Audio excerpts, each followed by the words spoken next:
Assalamualaikum warahmatullahi wabarakatuh.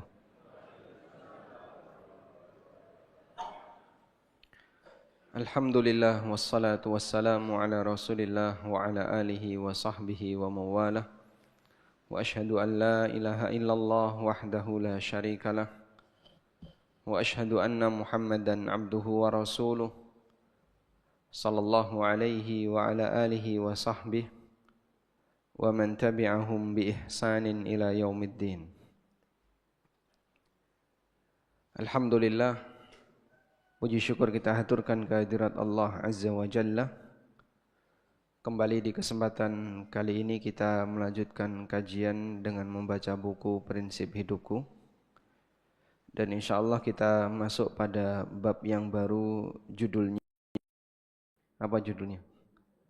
Jangan ujub. Siapa yang jamin amalmu diterima. Dan nanti ada satu pelajaran yang akan kita angkat berkaitan dengan ujub, yang itu menjadi sebab kekalahan yang dialami oleh kaum muslimin, yaitu peristiwa perang Hunain, yang mereka merasa ujub dengan jumlah pasukan yang mereka miliki. Baik, kita akan baca terlebih dahulu. Silahkan dibaca di bukunya. Halaman berapa? 84. Cetakan lama halaman berapa? Sama. Nah. Terdapat beberapa dalil yang menyebutkan celaan yang Allah berikan kepada orang yang ujub. Bahkan ujub dikatakan sebagai sebab kaum muslimin mengalami kekalahan. Kalau kalah dalam urusan dunia dengan sebab ujub, maka orang juga bisa kalah dalam urusan akhirat dengan sebab ujub. Pahala besar bisa nggak ada artinya gara-gara ujub. Amal yang besar nggak ada nilainya gara-gara ujub. Maka ujub ini termasuk di antara pembatal amal yang mungkin banyak orang kurang menyadari kalau itu berbahaya. Sebagaimana yang terjadi pada saat perang Hunain. Allah Subhanahu wa taala berfirman, "Laqad nasarakumullahu fi mawatin katsiratin."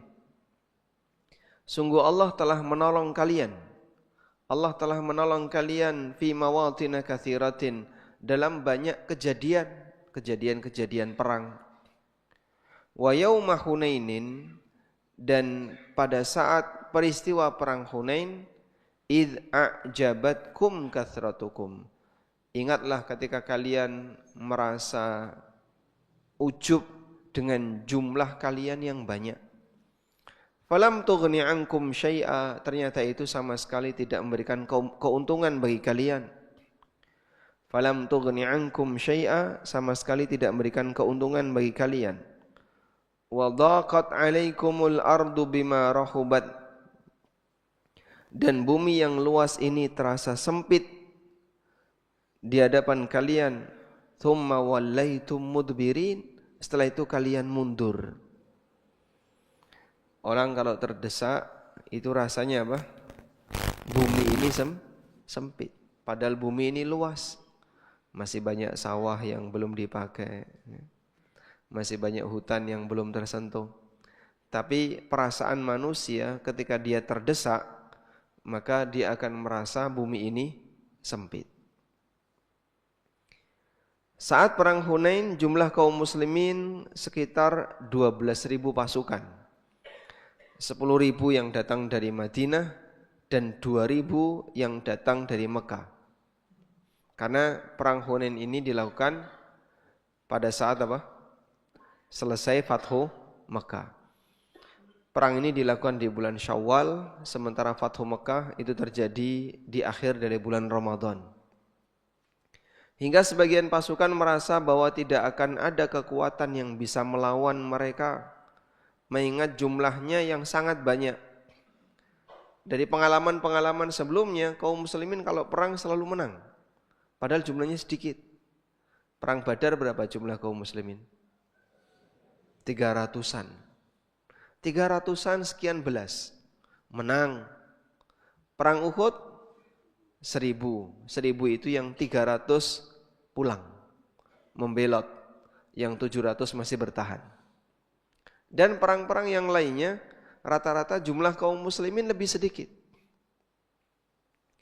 Kita punya pengalaman perang dengan jumlah pasukan yang lebih sedikit, tapi berhasil menang. Ini jumlah pasukan 12.000, nampaknya tidak akan ada yang sanggup untuk menghadapinya. Namun kenyataannya mereka kalah dan mereka tidak ditolong oleh Allah Subhanahu wa taala dengan sebab ujub. Sehingga orang yang ujub tidak akan ditolong oleh Allah Subhanahu wa taala. Sederhananya seperti ini Bapak Ibu. Kelihatan enggak? Enggak. Oh, berarti belum aktif. Coba proyektornya dibenerin dulu. Sudah? Belum.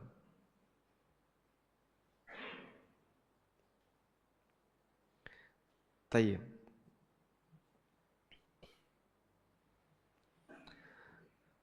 Allah Subhanahu wa taala memberikan kepada hambanya beberapa anugerah untuk para hambanya. Ada yang bentuknya ilmu, ada yang bentuknya pertolongan, ada yang bentuknya rahmat, hidayah, dan seterusnya. Karena dia datang dari Allah, maka turun dari atas dan kemudian turun kepada para hambanya. Hamba itu ada di bawah dan Allah Subhanahu wa taala berada di atas. Dan yang namanya turun berarti dia akan berada di tempat yang apa? Yang landai. Dia akan turun ke tempat yang landai. Sehingga semakin tawadhu seorang hamba, maka dia akan mendapatkan kebaikan yang lebih banyak dari Allah Ta'ala. Sebagai contoh tentang masalah ilmu. Ilmu itu diibaratkan dalam Al-Quran sebagaimana layaknya air hujan yang turun. Dan hati manusia itu seperti apa? Seperti tanah.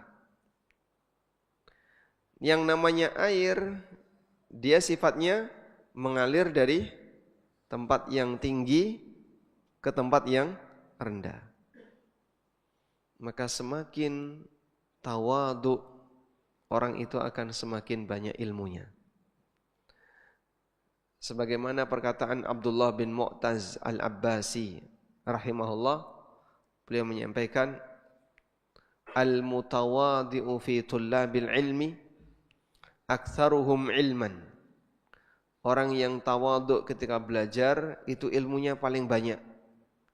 Kama annal makanal munkhafid aktsarul buqa'i ma'an. Sebagaimana tempat yang landai itu paling banyak terisi air. Tempat yang landai itu paling banyak airnya karena ketika di tempat yang landai, air itu punya karakter mengalir dari tempat yang tinggi ke tempat yang rendah. Baik. Hal yang sama juga yang datang dari Allah Ta'ala. Sehingga hamba yang lebih tawadhu akan lebih mudah mendapatkan hidayah dibandingkan hamba yang batinnya cenderung sombong. Sebab sombong itu seperti gundukan dan tawadhu itu seperti lembah. Kalau kemudian orang itu tawadhu, maka dia akan lebih banyak mendapatkan kebaikan dari Allah Ta'ala. Selanjutnya,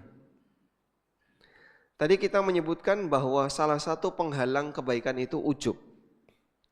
Sebab ujub itu menyebabkan orang merasa lebih tinggi dengan kebaikan yang dia lakukan.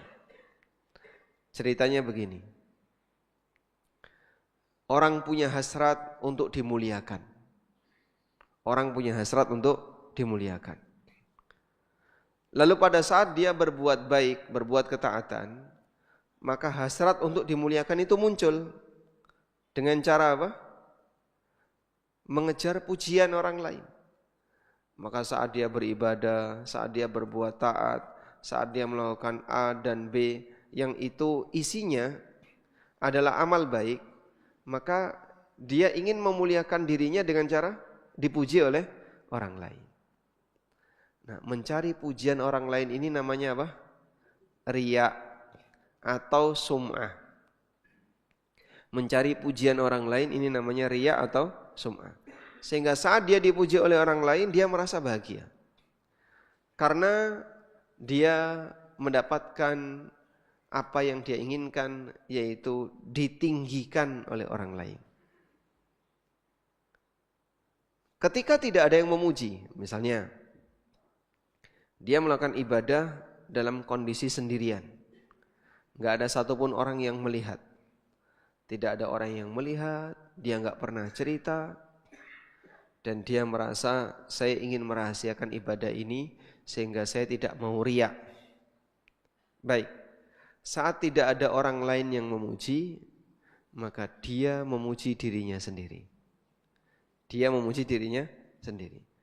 Nah, saat dia memuji dirinya sendiri, itulah ujub. Sehingga bedanya riya dengan ujub apa?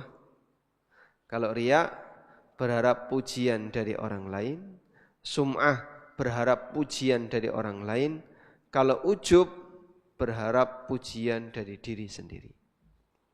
Sebab jiwa ini rakus dengan yang namanya pujian. Oleh karena itu, kelebihan apapun yang dimiliki oleh manusia bisa menyebabkan dia itu ujub. Sampai yang terjadi pada para sahabat. Ketika mereka berangkat ke Hunain dengan jumlah pasukan yang besar, mereka merasa kayaknya enggak bakalan lagi ada orang yang mampu mengalahkan pasukan kita. Tapi dengan keberadaan ujub itu akhirnya dicabut oleh Allah Subhanahu wa taala dan Allah tidak memberikan pertolongan. Karena ujub itu menyebabkan dia merasa lebih tinggi dan tidak tawadhu. Ujub itu menyebabkan orang merasa lebih tinggi dan tidak tawadhu. Baik. Hal yang sama juga terjadi pada praktek ujub yang lain. Jadi inti dari ujub tadi apa? Dia memuji dirinya sendiri dengan semua kelebihan yang dia miliki. Nah, di surat Al-Kahfi Allah Subhanahu wa taala berikan contoh orang yang ujub sampai kemudian nikmatnya dibinasakan. Cerita apa itu? Sahibul Jannatain, pemilik dua kebun. Allah Subhanahu wa taala berfirman, "Wa dakhala jannatahu wa huwa zalimun li nafsi. Qala ma adzunnu an tabida hadhihi abada." Dia masuk ke dalam kebunnya dalam kondisi dia zalim kepada dirinya. Zalim kepada dirinya ketika masuk kebunnya itu ngapain, Pak? Dia merasa ujub dengan kelebihan yang dimiliki oleh dia berupa kebun yang demikian indah. Qala, sampai dia mengatakan, kebun kayak gini 7 turunan gak bakalan habis. Karena kebunnya bagus. Di tengah ada sungai, sungai yang dimaksud selokan ya. Di tengah ada selokan, kanan kirinya kebun, tepinya kurma, tengahnya anggur. Dan subur. Maka saat dia masuk ke dalam kebunnya, dia merasa gak mungkin kebun ini akan bangkrut, tuh gak mungkin. Karena saking suburnya. Qala, sampai dia mengatakan, ma adzunnu an tabida hadhi abada. Kebun semacam ini tidak akan rusak selamanya. Sampai puncaknya dia merasa kayaknya enggak bakalan terjadi kiamat. Wa ma adzunnu as-sa'ata qa'imatan wa la irudittu ila rabbi, dan aku menyangka kalau kiamat tidak akan terjadi. Wa la irudittu ila rabbi, dan jika aku dikembalikan kepada Rabbku, la ajidanna khairam minha munqalaba, maka akan aku jumpai ada yang lebih baik dibandingkan itu tempat kembalinya. Masya Allah. Sampai ujubnya itu tambah. Ketika ujubnya tambah, dia merasa gak bakalan kiamat.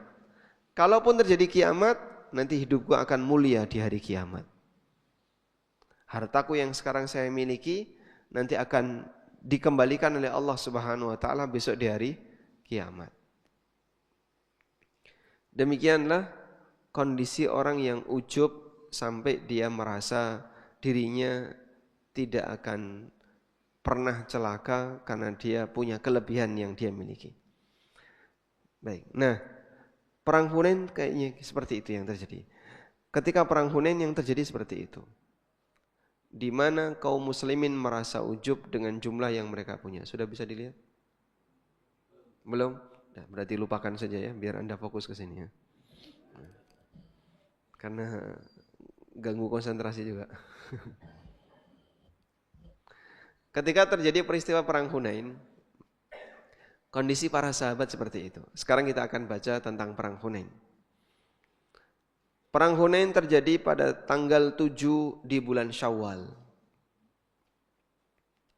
Para sahabat radhiyallahu ta'ala anhum ajma'in, mereka berangkat untuk Fathu Mekah itu di bulan Ramadan.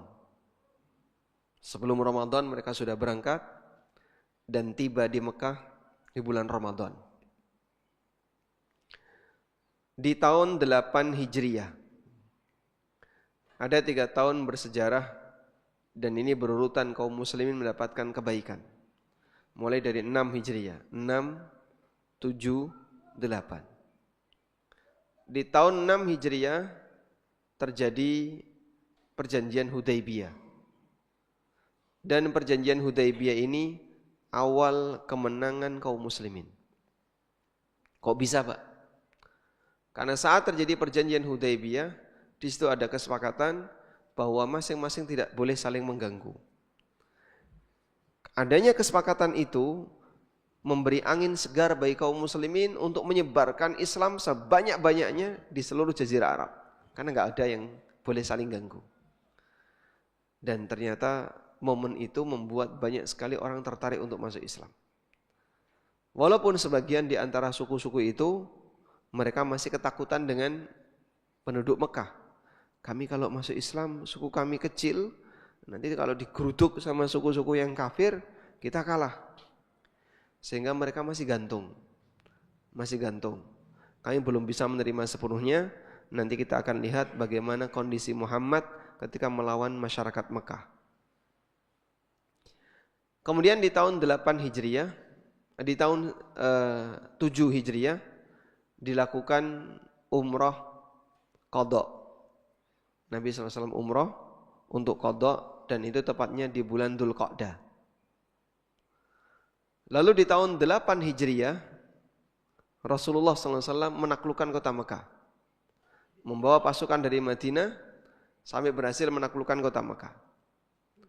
Dan di tahun yang sama beliau menaklukkan daerah Hunain dengan jumlah pasukan yang lebih banyak karena pasukan yang ada di Mekah dibawa oleh Nabi SAW sehingga totalnya jadi 12.000, 10.000 dari Madinah, yang 2.000 dari Mekah. Mereka berangkat menuju Hunain. Di mana Hunain itu? Hunain adalah sebuah lembah yang berada di sebelah selatan Dzulmajaz. Jaraknya kurang lebih 27 kilo dari kota Mekah ke arah Arafah, berarti ke arah timur. Arafah itu berada di timur. Dan jumlah kaum muslimin ketika itu ada 12.000, 10.000 dari penduduk Madinah dan 2.000 dari penduduk Mekah. Apa sebabnya sehingga terjadi perang Hunain? Setelah Fathu Mekah terjadi dan berhasil, kaum muslimin sekarang sudah dalam posisi sangat kuat.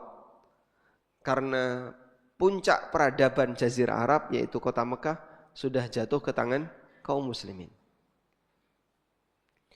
Maka di saat itulah beberapa suku besar yang ada di sekitar kota Mekah mereka kebingungan, apa yang harus kami lakukan? Apakah kita akan hadapi pasukan Muhammad atau kita pilih untuk ngalah?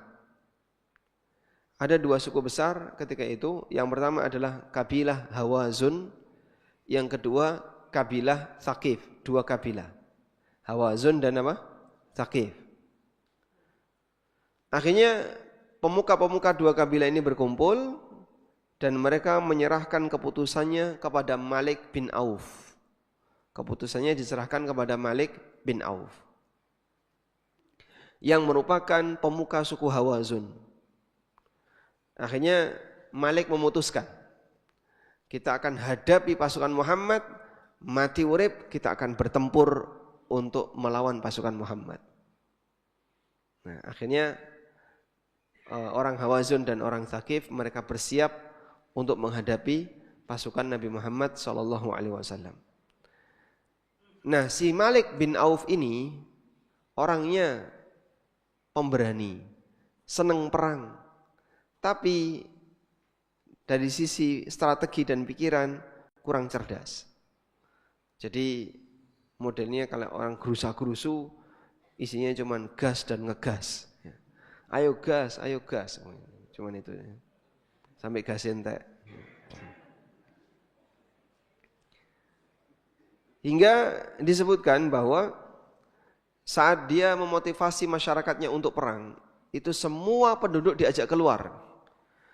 Para wanita diajak keluar, anak-anak semuanya diajak keluar, budak-budak semuanya diajak keluar. Dah, keluarkan mereka semua.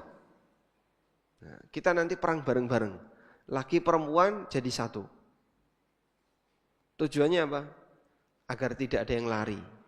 Karena keluarganya ada di sini, anaknya ada di sini, istrinya juga ada di situ. Sehingga jangan sampai ada yang lari dari medan pertempuran. Meskipun usulan Malik bin Auf ini sempat dikritik oleh temannya sendiri, namanya Darid bin Sammah. Darid bin Sammah ini pun protes kepada Malik bin Auf. Kalaupun kamu perang, yang bisa melawan musuh itu siapa? Ya, lelaki yang bawa senjata. Ini perempuan dan anak-anak ini nanti malah ganggu. Itu kalaupun kita menang perang. Kalau kalah, kita kalah, ini nanti jadi apa ini nanti? Habis semuanya. Maka sebaiknya yang anak-anak dan perempuan di belakang, yang laki-laki di depan.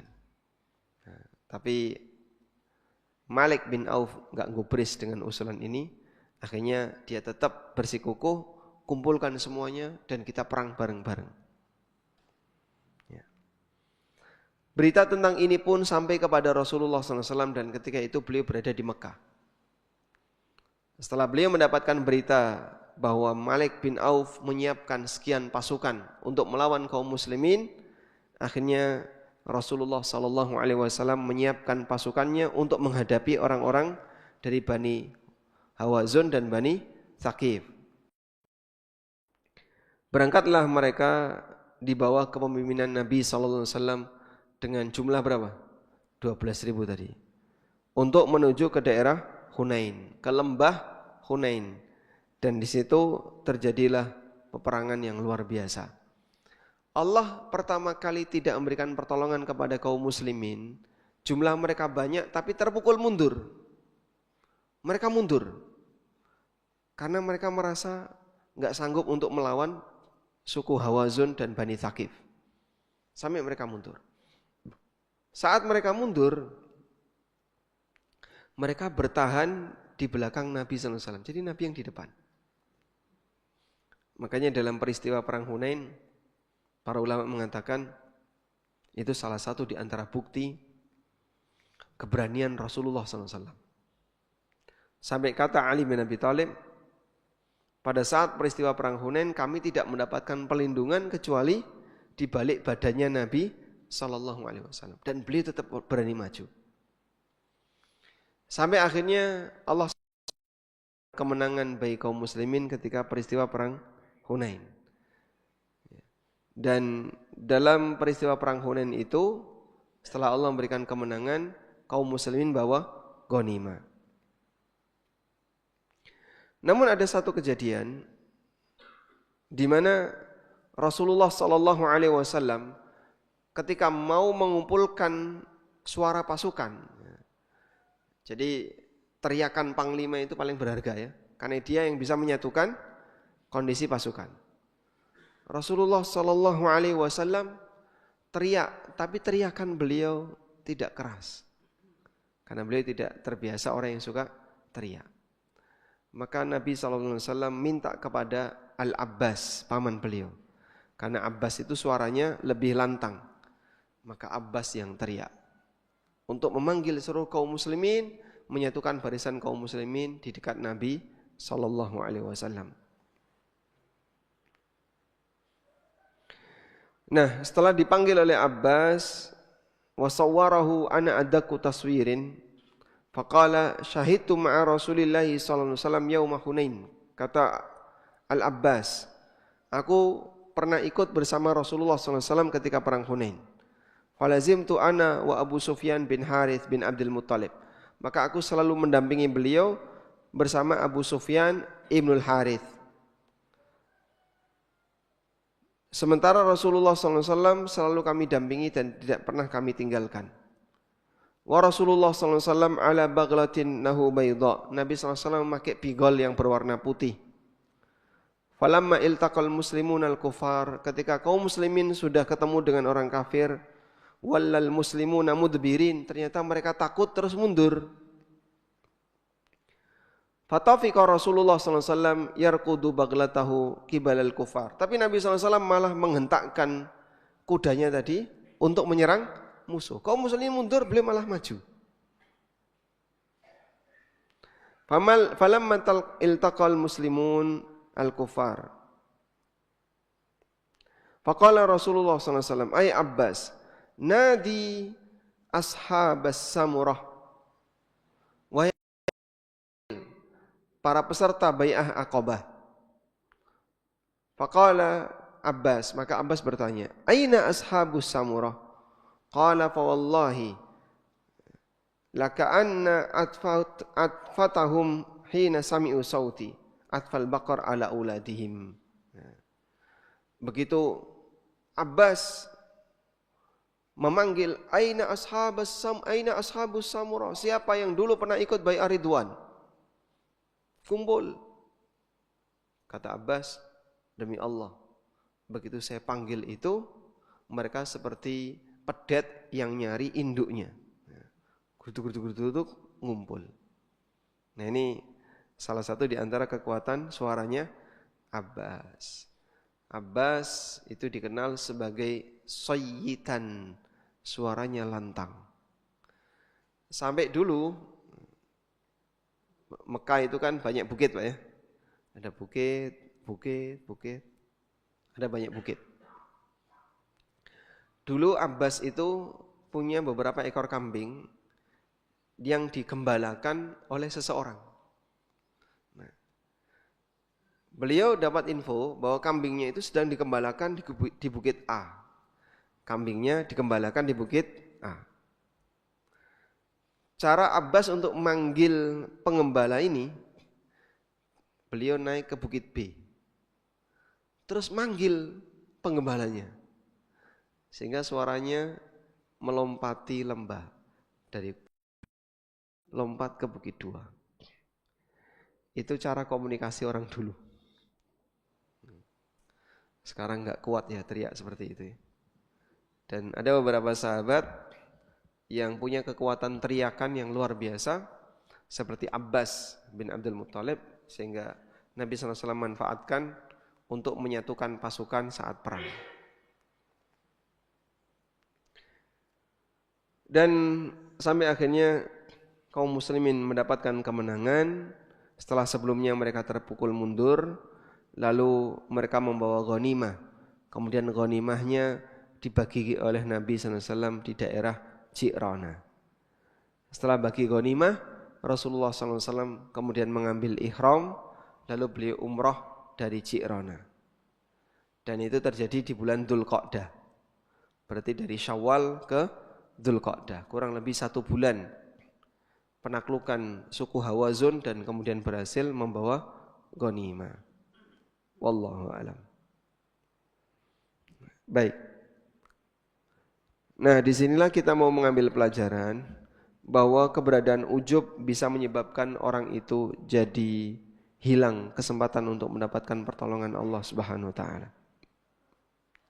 Ja'far pernah mengatakan, istijlal wahid wa huwa dhillatu wal iftiqar wal ajz. Untuk mengundang pertolongan ada syaratnya satu, yaitu butuh kepada, merasa lemah di hadapan Allah. Wa khululul khidlan, sementara penyebab kenapa orang itu tidak ditolong adalah bisyai'in wahid, karena sebab satu, yaitu al-ujbu, ujub. Nah, maka ujub ini sangat berbahaya, karena ketika orang itu ujub, maka bisa menghilangkan kesempatan untuk menang ketika di dunia dan menghilangkan kesempatan bagi hamba untuk dapat pahala. Ibnu al-halaku fithnaini, bahwasanya kebinasaan itu sumbernya ada dua. Pertama al-kunutu, yang kedua al-ujbu.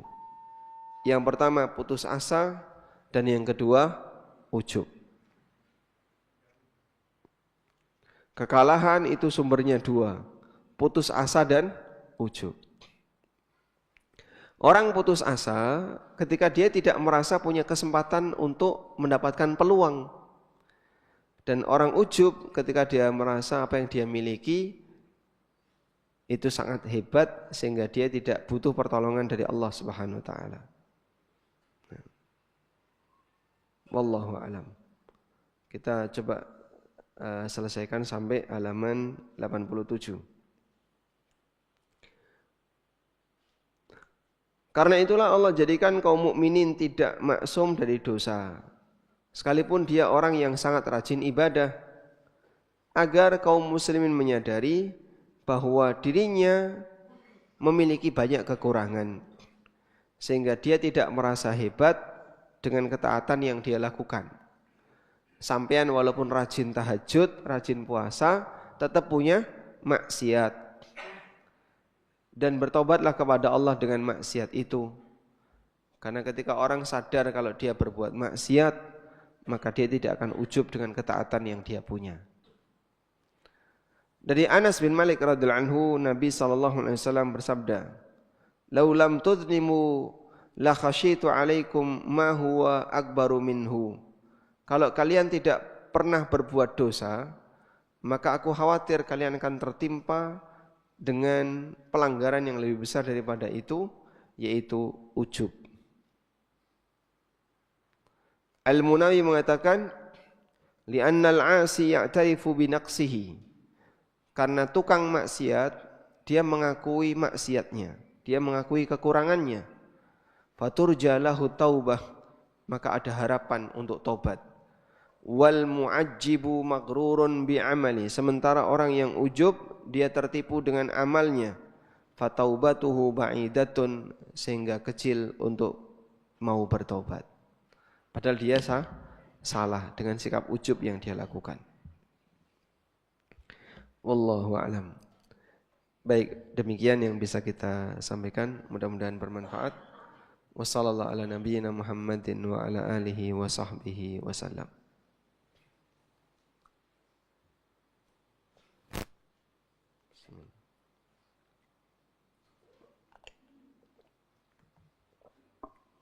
Alhamdulillah.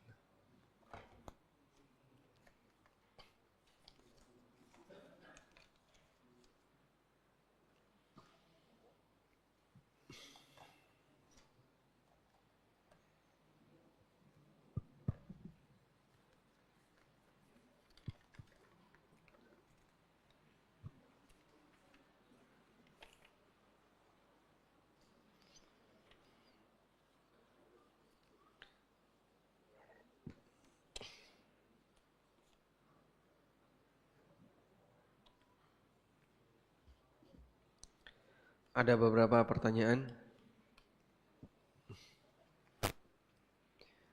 Izin bertanya, adakah doa saat mengubur ari-ari? Tidak ada doanya ya. Karena ari-ari itu bukan manusia.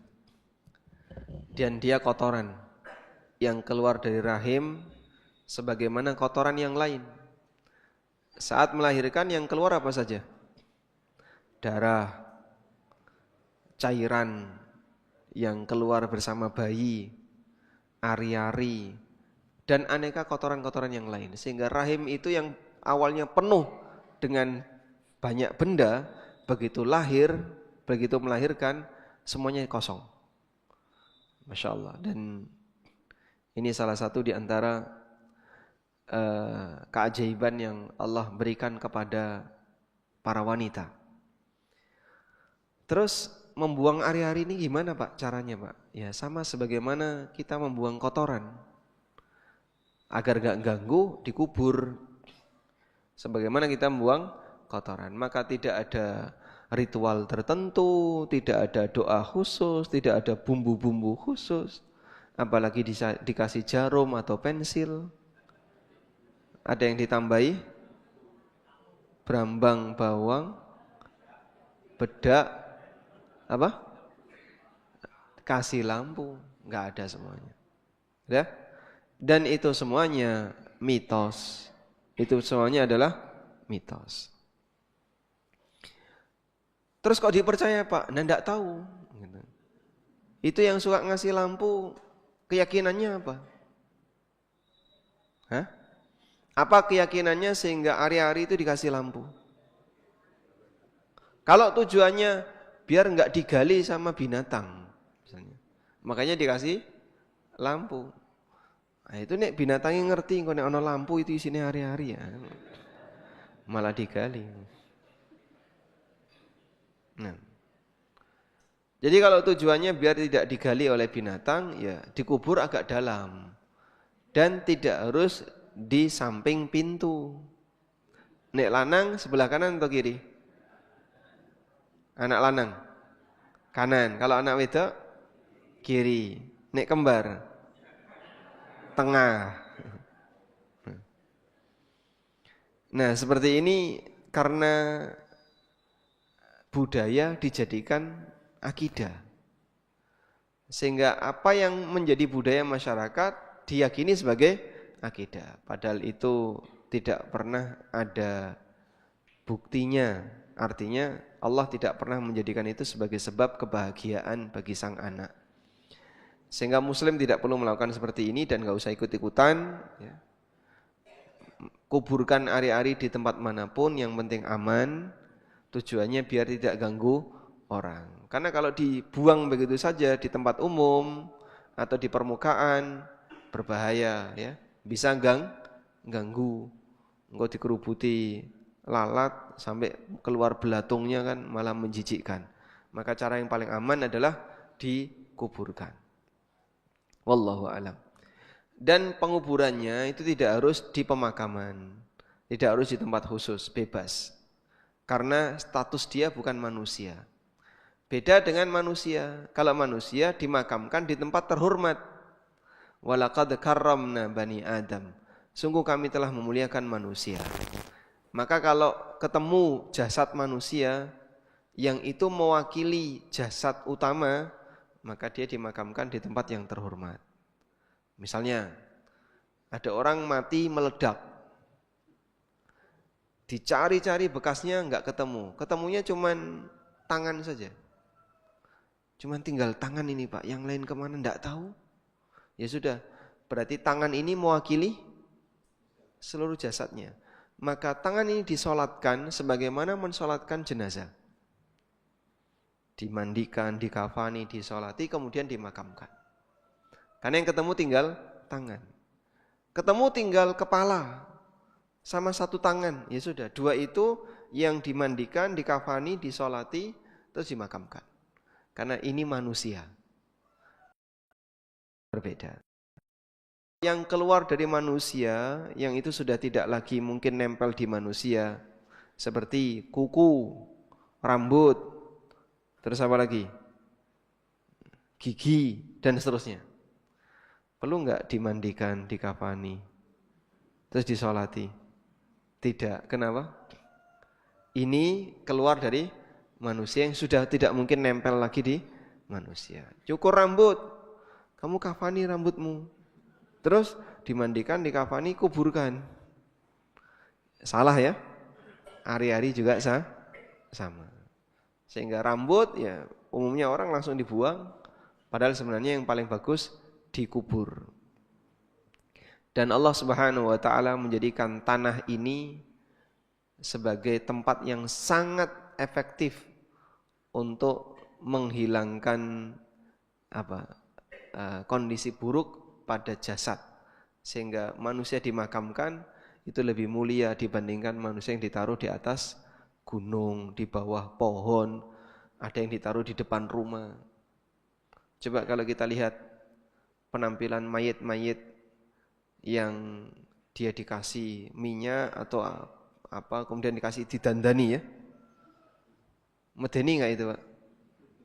Menakutkan. Itu bukan cara untuk memuliakan, justru cara untuk menghinakan. Makanya kita kalau punya luka diapain? Luka diapain? Ditutup, disembunyikan, biar nggak kelihatan. Ini orang mati malah ditaruh di depan pintu.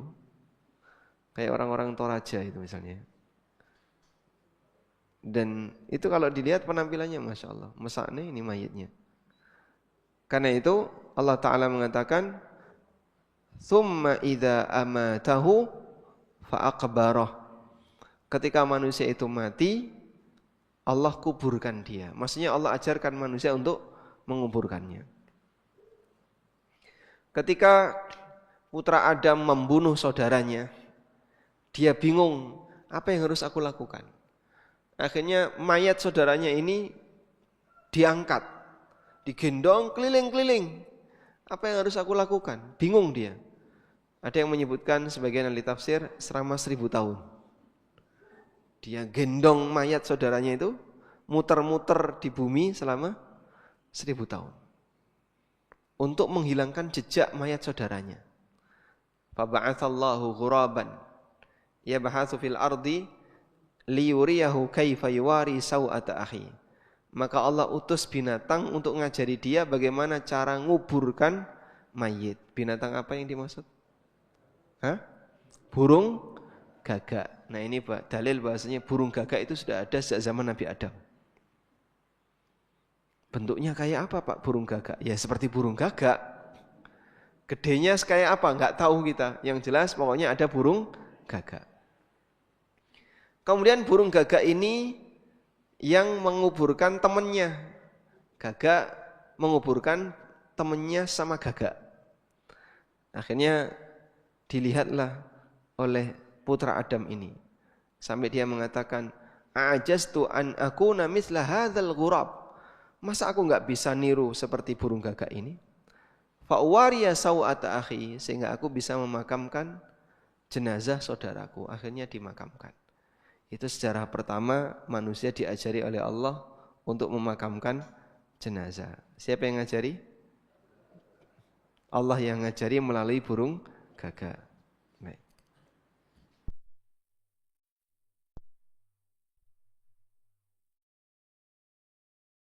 Bisa dibayarkan sebelum Ramadan. Zakat itu enggak ada hubungannya dengan Ramadan. Kecuali satu, fitrah. Selain itu enggak ada hubungannya. Maka orang kalau berpikir bayar zakat hanya di bulan Ramadan itu keliru. Karena zakat itu dibayarkan di bulan zakat. Bulan zakat itu bulan apa Pak? Tergantung masing-masing orang. Sebab zakat itu dibayarkan setelah genap 1 haul ketika dia memiliki harta sebesar 1 nisab. Jadi orang misalnya punya harta 1 nisab di bulan Rajab. Bulan Rajab sama Ramadan kurang berapa bulan? 2 bulan. Rajab, Sya'ban, Ramadan. Dia punya harta 1 nisab di bulan Rajab. Ditunggu 1 tahun. Berarti zakatnya kapan? Bulan Rajab tahun depan. Kok dia zakat di bulan Ramadan? Berarti dia menunda pembayaran zakat. Harusnya kamu di bulan Rajab zakatnya. Kenapa kau keluarkan di bulan Ramadan? Ya saya senang zakat di bulan Ramadan. Tidak masalah senang itu, tapi caramu salah kayak gini. Seharusnya kau keluarkan zakat di bulan Rajab, bukan di bulan Ramadan. Orang panen sawah, dapat 9 kintal. Nah, 9 kintal ini sudah nisab. Baik, Karena mendapatkan 9 kintal yang itu sudah nisab, panennya di bulan Sya'ban, sekarang, ya, bulan Ruah. Terus kapan dibayarkan zakatnya? Di bulan Ramadan. Ya salah. Karena kalau dibayarkan di bulan Ramadan jadinya menunda zakat. Padahal yang namanya zakat pertanian dibayarkan saat panen. Allah Ta'ala berfirman, wa atu haqqahu yawma hasadih. Tunaikanlah kewajibannya pada saat panen. Assalamualaikum. Waalaikumsalam. Salat qabliyah duhur sebaiknya dilakukan sebelum adzan atau setelah adzan? Dilakukan setelah masuk waktu duhur. Misalnya ada beberapa masjid di tempat Anda, ada adzan yang tepat waktu dan ada adzan yang suka telat. Anda di dekat masjid yang adanya telat. Kapan saya sudah boleh qobliyah duhur? Misalnya duhur sekarang jam berapa? 12 11,3 53 12 kurang 5 lah ya. Lalu ada masjid yang adzan tepat waktu. Berarti sudah masuk duhur? Sudah. Boleh kita qobliyah duhur? Boleh. Di masjid dekat Anda karena takmirnya agak keset ya. Adzannya jam 12:30. Jam 12:30 baru adzan. Terus gimana itu, Pak? Ya Anda qobliyah duhur sebelum dia adzan. Nanti setelah dia adzan tinggal datang ke masjid, terus sholat tahiyatul masjid, nah silahkan qomat.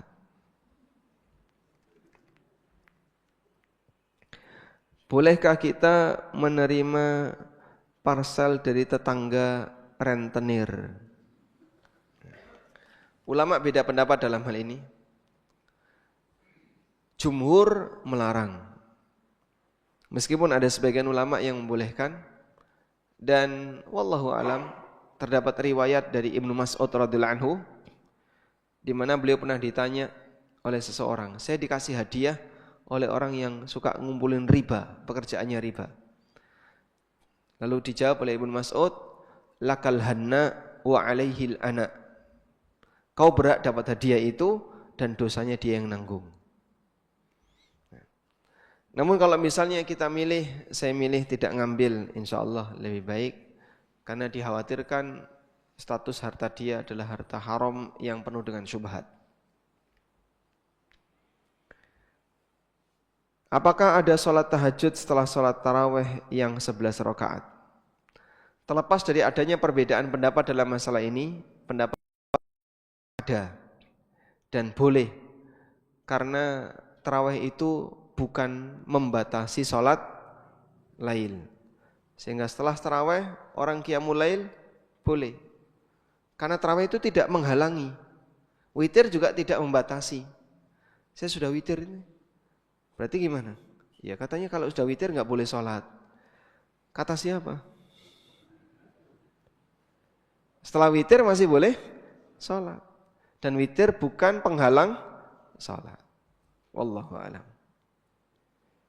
Manakah yang lebih afdol, salat tahajud ataukah membaca Al-Quran pada bulan Ramadan? Anda bisa gabungkan ya, baca Quran sambil tahajud. Dan dulu para ulama seperti itu, sehingga mereka menghatamkan Quran dengan posisi apa? Tahajud atau salat duha atau salat apapun. Nah, sekarang alhamdulillah, misalnya Bapak punya fasilitas HP seperti ini, sehingga bisa dibuka Qurannya kayak gini.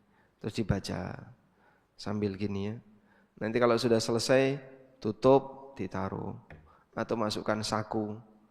Rukuk sujud.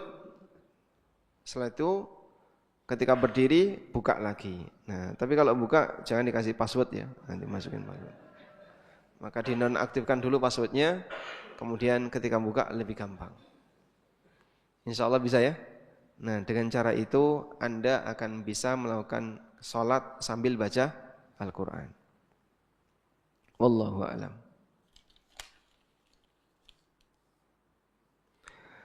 Apakah diperbolehkan tawaf sambil memakai sandal? Sandal itu suci atau najis? Ya? Sandal itu suci atau najis? Suci atau najis? Najis. Sandal najis. Kenapa dia najis? Karena dipakai masuk toilet. Kan sandal ada di luar rumah. Enggak masuk. Sandal itu suci atau najis? Kalau di luar rumah? Najis misalnya. Kenapa najis? Dipakai jalan aja. Pakai jalan, nyentuh tanah. Tanah itu suci atau najis? Semua unsur bumi itu suci. Baik yang ada di mukanya maupun yang ada di dalamnya. Najis itu keluar dari makhluk hidup. Maka sebenarnya lebih najis mana kita sama sandal? Semua unsur bumi itu suci. Kalau najis keluar dari manusia, kotoran, kencing dan seterusnya. Darah haid. Keluar dari binatang, itu najis. Baik. Dan hukum asal tanah itu suci. Makanya Nabi SAW pernah mengatakan, utitu khamsan ma lam yu'tahunna nabiyyun qabli. Aku diberi oleh Allah 5 keistimewaan yang tidak diberikan kepada para nabi-nabi sebelumku. Salah satunya, wa ju'ilat li al-ardu masjidan wa tahura. Allah jadikan bumi ini sebagai masjid, tempat untuk sholat, wa tahuran, dan alat untuk bersuci. Makanya kita bisa tayamum dengan pakai apa? Unsur bumi, debu, tanah, bebatuan dan seterusnya. Sehingga menyebut bumi ini najis keliru. Najis ada di perut kita, bukan di perut bumi. Karena bumi ini hukum asalnya suci. Selanjutnya, kalau sandal itu suci, berarti dipakai tawaf boleh enggak? Boleh. Tapi melihat aturan. Nah, di sana boleh enggak Pak secara aturan? Boleh. Kok bisa Pak aturannya boleh? Askar-askar dan petugas itu semuanya pakai sandal. Semuanya pakai sepatu, pakai alas kaki dan tidak dilepas. Mereka masuk ke dalam masjid. Kecuali di daerah yang itu ada sajadahnya. Nah, kalau ada sajadahnya enggak boleh, harus dilepas. Tapi kalau enggak ada sajadahnya boleh. Dan matof, pelataran tawaf, itu enggak ada sajadahnya. Yang ada sajadahnya di belakang. Kalau yang di pelataran tempat tawaf enggak ada sajadahnya. Sehingga di situ orang tawaf pakai sandal dibiarkan, enggak masalah. Saya pernah tawaf pakai sandal. Lalu ada jamaah dari Indonesia, bukan jamaah rombongan kita ya, dari rombongan yang lain. Ya, Mas, copot sandalnya. Loh kenapa? Najis. Loh Bapak kok bisa bilang sandal saya najis? Sandal saya suci. Terus sandal Bapak di mana? Dikantongi. Najis enggak itu? Sandal yang dikantongi itu najis enggak? Kalau kita bicara sandal itu najis. Najis kenapa dibawa kemana-mana? Dipakai tawaf lagi. Kalau sama-sama najis. Nah harusnya gimana? Ya taruh di depan masjid sana. Jadi begitu masuk masjid, Bapak taruh dulu sandal, terus masuk masjid tawaf. Jika sama-sama berstatus najis. Dan kalau itu najis kan seharusnya tidak dibawa. Begitu ya? Ya. Sehingga terkadang ada orang yang mengingkari sesuatu, dia sendiri pelakunya. Karena enggak sadar. Wallahu a'lam. Baik, demikian yang bisa kita sampaikan, mudah-mudahan bermanfaat. Wassallallahu ala nabiyyina Muhammadin wa ala alihi wa sahbihi wa sallam. Wa akhiru da'wana anil hamdulillahi rabbil alamin. Wassalamualaikum warahmatullahi wabarakatuh.